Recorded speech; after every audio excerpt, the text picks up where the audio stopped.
జిల్లాలో 3,13,784 మందికి 132.58 కోట్లు పంపిణీ. DRDA PD Sambasiva Reddy.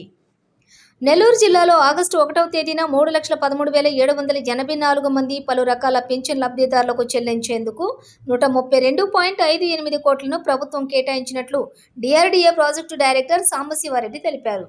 పింఛన్ల పంపిణీకి జిల్లా వ్యాప్తంగా 6,994 మంది సిబ్బందిని క్లస్టర్ల వారీగా మ్యాపింగ్ చేశామని, వృద్ధులు, వితంతువులు, ఒంటరి మహిళలకు గతంలో 3,000 చెల్లిస్తూ ఉండగా ప్రస్తుతం 1,000 రూపాయలు పెంచి 4,000 అందిస్తున్నట్లు చెప్పారు. అలాగే వికలాంగులకు గతంలో 3,000 చెల్లిస్తుండగా ప్రస్తుతం 6,000, 5,000 చెల్లిస్తున్న కిడ్నీ డయాలసిస్, గుండె, లివర్ వ్యాధి రోగులకు 10,000, 5,000 అందుకుంటున్న దీర్ఘకాలికంగా అవయవాలు పనిచేయక మంచానికే పరిమితమైనటువంటి వికలాంగులకు ఏకంగా 15,000ను అందిస్తున్నట్లుగా ఆయన తెలిపారు.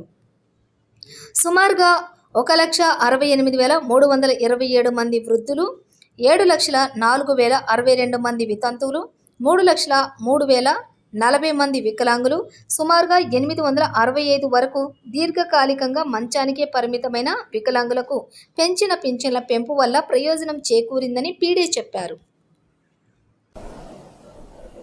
ఆంధ్రప్రదేశ్ రాష్ట్ర ప్రభుత్వం ఎంతో ప్రతిష్టాత్మకంగా ఎన్టీఆర్ భరోసా పెన్షన్ పథకాన్ని అమలు చేస్తూ ఉన్నారు. దీనిలో భాగంగా మొట్టమొదటిగా జూలై నెలలో పెంచిన మొత్తాన్ని పెన్షన్దారులందరికీ పంపిణీ చేయడం జరిగింది.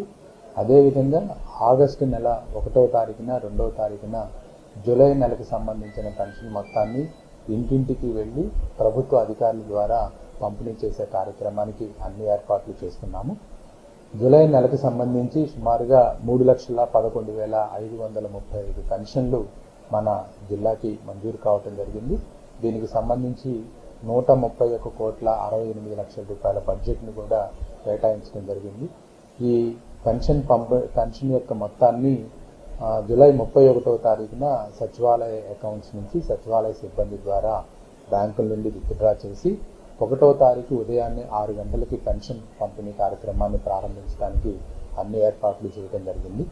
గతంలోలా కాకుండా పెన్షన్ పంపిణీ అనేది కేవలం 2 రోజుల్లో పూర్తి చేయాలనేది ప్రభుత్వం యొక్క ఆదేశం.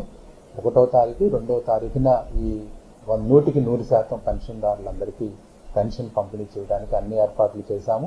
ఎవరైనా కొంతమంది దూర ప్రాంతాల్లో నివాసం ఉంటున్నట్టే వాళ్ళందరూ కూడా ఈ విషయం తెలుసుకొని 1వ తారీఖున మీ గ్రామానికి వచ్చి మీ ఇంటి దగ్గర ఉన్నట్లయితే పెన్షన్ పంపిణీ చేసే అధికారి మీ ఇంటికి వచ్చి మీ అందరికీ కూడా పెన్షన్ యొక్క మొత్తాన్ని అందించడం జరుగుతుంది.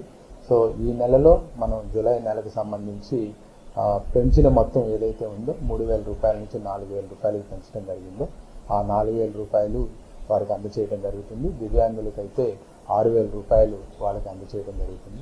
కావున ఈ యొక్క విషయాన్ని పెన్షన్ పొందేటువంటి లబ్ధిదారులు అందరూ తెలుసుకొని 1వ తారీఖునే మీరందరూ కూడా మీ ఇళ్ల వద్ద అందుబాటులో ఉన్నట్లయితే ప్రభుత్వ అధికారులు వచ్చి మీ అందరికీ కూడా ఈ పెన్షన్ మొత్తాన్ని అందించడం జరుగుతుంది.